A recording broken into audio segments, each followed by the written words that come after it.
નમસ્કાર દોસ્તો, સુપરફાસ્ટ તાજા સમાચારમાં તમારું સ્વાગત છે। દેશ, દુનિયા અને ગુજરાતના તાજા, મોટા અને સૌથી મહત્વપૂર્ણ સમાચાર જાણીએ તે પહેલા તમે ચેનલમાં નવા હોય તો ચેનલને જરૂરથી સબસ્ક્રાઇબ કરીને વિડીયોને લાઇક કરી દેજો। સૌથી પહેલા દોસ્તો આપણે વાત કરીએ તો બિસ્કિટ અને ચોકલેટ જેવી ઘણી બધી ખાદ્ય ચીજો થશે મોંઘી। તો એફએમસીજી કંપનીઓ વેલ્યુમાં ગ્રોથ જાળવી રાખવા માટે ભાવમાં 4% લઈને 10% જેટલો વધારો કરવાનું વિચારી રહી છે। તો દોસ્તો ઉલ્લેખનીય છે કે બ્રિટાનિયા, પાર્લે, ડાબર અને મોન્ડેલેઝ ટૂંક સમયમાં જ તેમના ઉત્પાદનોની કિંમતમાં 4% લઈને 10%નો વધારો કરવાની યોજના બનાવી રહી છે। તો કોકો, લોટ અને ખાંડના ભાવમાં પણ વધારો થયો છે, તો જેના કારણે તેમના ઉત્પાદનોની કિંમત પણ વધી છે અને હવે કંપનીઓ દ્વારા કિંમતો વધારવા માટેની પણ તૈયારીઓ કરી છે। બીજા સૌથી મોટા સમાચાર સામે આવ્યા છે। ગંગામાં આવ્યું પૂર, તો વારાણસીમાં 500 કરતાં વધારે મંદિરો ડૂબી ગયા છે। જ્યાં દોસ્તો ઉત્તર પ્રદેશ અને બિહારમાં ભારે વરસાદના કારણે ગંગા નદીના જળસ્તરમાં વધારો થયો છે। તો યુપીના બલિયામાં ગંગા ખતરાના નિશાનેથી 1 મીટર ઉપર વહી રહી છે। તો વારાણસીમાં પણ ગંગાનું જળસ્તર ગઈકાલે મોડી રાત સુધીમાં 69 મીટરથી પણ ઉપર વટી ગયું છે। તો જેના કારણે 85 ઘાટ ડૂબી ગયા છે, જ્યારે ઘાટના કિનારે આવેલા 500 કરતાં વધારે મંદિરો પણ નદીમાં ડૂબી ગયા છે। તો હવામાન વિભાગે આજે પણ 15 જેટલા રાજ્યોમાં ભારે વરસાદનું એલર્ટ આપ્યું છે। આગળ દોસ્તો વધુ એક સૌથી મોટા સમાચાર મળ્યા છે। ઓડિશામાં દેશનું પ્રથમ અનાજ એટીએમ લોન્ચ થયું। જ્યાં દોસ્તો ઓડિશાની રાજધાની ભુવનેશ્વરમાં દેશનું પ્રથમ અનાજનું એટીએમ લોન્ચ કરવામાં આવ્યું છે। તો તે પબ્લિક ડિસ્ટ્રીબ્યુશન સિસ્ટમ એટલે કે પીડીએસના લાભાર્થીઓને 24x7 એટલે કે 24 કલાક અનાજ પહોંચાડશે। તો આ મિશન હેઠળ 5 મિનિટમાં જ 50 કિલો અનાજનું વિતરણ કરી શકશે। ત્યારે ઓડિશાના ખાદ્ય મંત્રી કૃષ્ણચંદ્ર પાત્રાએ 8 ઓગસ્ટના રોજ ભારતમાં વિશ્વ ખાદ્ય વિતરણ ઇવેન્ટના ડેપ્યુટી કન્ટ્રી ડાયરેક્ટરના હાજરીમાં જ અન્નપૂર્તિ એટીએમ લોન્ચ કર્યું હતું। બીજા સૌથી મહત્વપૂર્ણ સમાચાર સામે આવ્યા છે। ગુજરાતની આ યોજના વિશે જરૂર જાણો। તો ગુજરાત સરકારે અનાથ અને નિરાધાર બાળકો માટે પાલક માતા પિતા યોજના જાહેર કરી છે, જેનાથી આ બાળકોને દર મહિને 3000 રૂપિયા સુધીની સહાય મળશે। તો બાળકના માતા અથવા તો પિતા બંનેનું અવસાન થયેલ હોય અથવા તો તેના પિતા કે માતાને બીજા લગ્ન કર્યા હોય તેવા બાળકોને આ યોજના લાગુ પડે છે। તો આ યોજના માટેની ઓનલાઈન અરજી કરવાની છેલ્લી તારીખ 31 ઓગસ્ટ છે। તો યોજનાનો મુખ્ય ઉદ્દેશ અનાથ અને નિરાધાર બાળકોને આર્થિક સહાય પૂરી પાડવાનો છે। તો દોસ્તો ફટાફટ આગળના બીજા સૌથી મોટા સમાચાર। અદાણી પરિવારને લાગ્યો મોટો ઝટકો। જ્યાં દોસ્તો મુકેશ અંબાણીનું પરિવાર દેશનો સૌથી અમીર પરિવાર બન્યો છે। તો તેમનું મૂલ્ય 25,75,016 કરોડ રૂપિયા છે।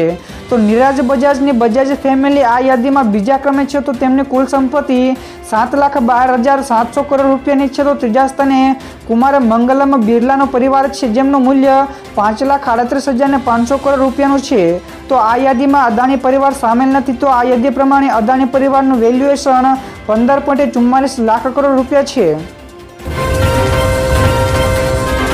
તો દોસ્તો બીજા સૌથી મહત્વપૂર્ણ સમાચાર સામે આવ્યા છે। કસ્ટમ ડ્યુટીમાં ઘટાડા બાદ સોનું ₹4,000 સસ્તું થયું છે। જ્યાં દોસ્તો સરકારે સોના ઉપરની કસ્ટમ ડ્યુટી ઘટાડી દીધા બાદ સોના અને ચાંદીના ભાવમાં સતત ઘટાડો થઈ રહ્યો છે। તો 22 જુલાઈ 24 કેરેટ સોનું ₹73,000 પ્રતિ 10 ગ્રામ હતું, જે હવે ઘટીને ₹68,843 પ્રતિ 10 ગ્રામ પર થઈ ગયું છે। એટલે કે 18 દિવસમાં સોનું ₹4,197 સસ્તું થયું છે। તો નિષ્ણાતો માને છે કે આગામી દિવસોમાં હજુ પણ સોનાના ભાવમાં વધારો નોંધાશે।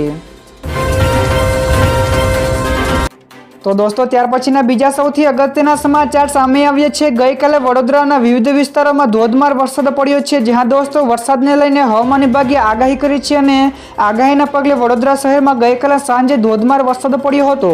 તો જેના કારણે નીચાણવાળા વિસ્તારોમાં વરસાદી પાણી પણ ભરાયા હતા। તો વડોદરાના વાઘોડિયા, ફ્લોડ, ત્વરા, વ્યારા, પાટિયા, પુરા, મઢેલી, વેજલપુર સહિતના ભાગોમાં ધોધમાર વરસાદ વરસતા વાહન ચાલકો પણ અટવાયા હતા અને ઠેર ઠેર પાણી ભરાતા સ્થાનિક લોકોએ પણ તંત્રની કામગીરીને લઈને રોષ વ્યક્ત કર્યો હતો। ત્યારબાદના દોસ્તો બીજા સૌથી મોટા સમાચાર સામે આવીએ છે। વિદેશી મુદ્રા ભંડાર લાઈફ ટાઈમ હાઈ પર પહોંચ્યું છે। જ્યાં દોસ્તો દેશની વિદેશી મુદ્રા ભંડાર અત્યાર સુધીની સર્વોચ્ચ સપાટીએ પહોંચી ગયો છે। તો 2 ઓગસ્ટ 2024ના રોજ પૂરા થયેલા સપ્તાહમાં વિદેશી વિનિમય અનામત પ્રથમ વખત $675 બિલિયન ઐતિહાસિક ઊંચી સપાટીએ પહોંચી ગયું છે। તો તેના પ્રથમ સપ્તાહમાં જે વિદેશી મુદ્રા ભંડાર $667.38 અબજ હતું। ત્યારે આરબીઆઈના ગવર્નર શક્તિકાંત દાસે 50મી મોનેટરી પોલિસી કમિટીની બેઠક બાદ વિદેશી હુંડિયામણના ભંડાર સર્વકાલની ઉચ્ચ સ્તરે પહોંચવાની પણ માહિતી આપી હતી। ત્યાર પછી દોસ્તો ઝડપથી આગળના બીજા સમાચારની વાત કરવામાં આવે તો કર્ણાટકમાં કોંગ્રેસે આપેલા 59 જેટલા વચનોમાંથી 2 જ વચનો પૂરા થયા છે। જ્યાં દોસ્તો 2023ની કર્ણાટક વિધાનસભાની ચૂંટણીમાં કોંગ્રેસે જીત મેળવી હતી। તો ચૂંટણી પહેલા કોંગ્રેસે ઘણા બધા વાયદાઓ પણ કર્યા હતા। તો ઇન્ડિયન એક્સપ્રેસના અહેવાલ અનુસાર કોંગ્રેસે રોજગાર, ઉદ્યોગો, પર્યાવરણ, શિક્ષણ, આરોગ્ય અને બેંગલુરુ સંબંધિત 59 જેટલા વચનો આપ્યા હતા। જેની સામે એક એનજીઓના જણાવ્યા અનુસાર તેમાંથી માત્ર 2 જ વચનો પૂરા કર્યા છે। તો બીજા 10 જેટલા વચનો ઉપર કામ ચાલી રહ્યું છે, જ્યારે 42 જેટલા વચનો એવા છે જેના ઉપર કામ શરૂ કર્યું નથી। તો દોસ્તો ત્યાર પછીના બીજા સૌથી મોટા સમાચાર મળ્યા છે। મોટો દાવો તો બાંગ્લાદેશમાં હિંસા પાછળ પાકિસ્તાનનો હાથ છે। જ્યાં દોસ્તો બાંગ્લાદેશના પૂર્વ વડાપ્રધાન શેખ હસીનાના પુત્ર સાજિબ વાજિદે જોએ મોટો દાવો કર્યો છે। તો જેમણે કહ્યું કે બાંગ્લાદેશમાં તખ્તા પલટા અને હિંસા માટેનું સીધું જ પાકિસ્તાનને જવાબદાર ગણાવ્યું છે। તો તેમણે કહ્યું કે આની પાછળ પાકિસ્તાની ગુપ્તચર સંસ્થા ISIનો હાથ છે। તો પીટીઆઈ સાથે વાત કરતા વાજિદે કહ્યું હતું કે અમને ઘણા બધા પુરાવા પણ મળ્યા છે। તો અમને શંકા છે કે આ સમગ્ર ઘટનામાં પાકિસ્તાનીનો ISIનો હાથ છે। તો દોસ્તો ત્યાર પછીના આગળના બીજા સમાચાર શેર માર્કેટ વિશે પણ મળ્યા છે। તો ગઈકાલે લીલા નિશાન ઉપર બંધ રહ્યું હતું શેર બજાર। જ્યાં દોસ્તો સપ્તાહના છેલ્લા કારોબારી દિવસે એટલે કે ગઈકાલે સેશન્સ દરમિયાન શેર બજારમાં તેજી જોવા મળી હતી। તો સેન્સેક્સમાં 819 પોઈન્ટના વધારા સાથે 79,705 અંકો પર બંધ રહ્યો, જ્યારે આ સાથે જ નિફ્ટીમાં પણ 250 પોઈન્ટ વધીને 24,367ના સ્તર ઉપર બંધ થયો હતો। તો સેન્સેક્સમાં 30 શેરોમાંથી 27 શેરોમાં તેજી અને 3માં ઘટાડો જોવા મળ્યો હતો।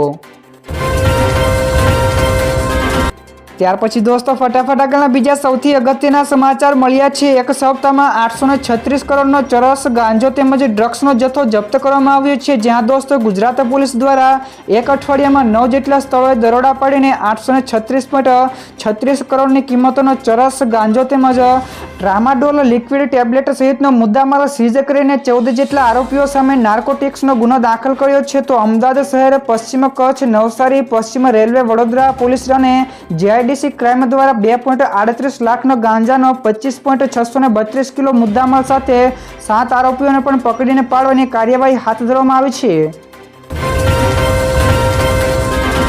ત્યાર પછી દોસ્તો બીજા સૌથી મહત્વપૂર્ણ સમાચાર સામે આવ્યા છે। અમદાવાદમાં 20 કોચની વંદે ભારત ટ્રેનનું સફળ ટ્રાયલ થયું। જ્યાં દોસ્તો અમદાવાદ, મુંબઈ સહિતના ઘણા બધા દેશના મોટા શહેરો વચ્ચે 216 કોચવાળી વંદે ભારત ટ્રેન દોડે છે।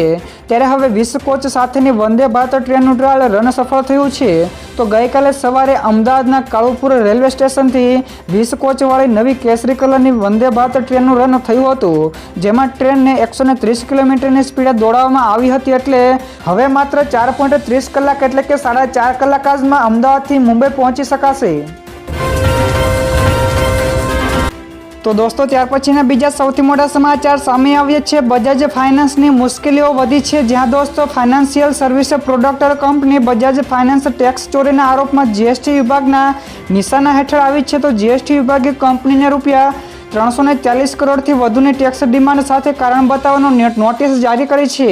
તો ઈટીના અહેવાલ અનુસાર જીએસટી ઇન્ટેલિજન્સ ડાયરેક્ટર જનરલ અથવા તો DGGIએ બજાજ ફાઇનાન્સને કરચોરી માટે રૂપિયા 341 કરોડની નોટિસ જાહેર કરી છે। ફટાફટ દોસ્તો આગળના બીજા સમાચારની વાત કરવામાં આવે તો ગુજરાતની જીવાદોરી સમાન સરદાર સરોવર ડેમની જળ સપાટીમાં થયો વધારો। જ્યાં દોસ્તો ઉપરવાસમાં અને દક્ષિણ ગુજરાતમાં ભારે વરસાદની સારી અસર થઈ છે। તો નર્મદામાં આવેલો સરદાર સરોવર ડેમની સપાટી વધી ગઈ છે। તો આ સિઝનમાં પહેલીવાર ડેમની સપાટી 127.22 મીટરને પાર પહોંચી ગઈ છે। તો ડેમની મહત્તમ જળ સપાટી 138.68 મીટર છે। તો આમ ડેમ હવે મહત્તમ સપાટીએ પહોંચવાથી માત્ર 11.46 મીટર દૂર છે।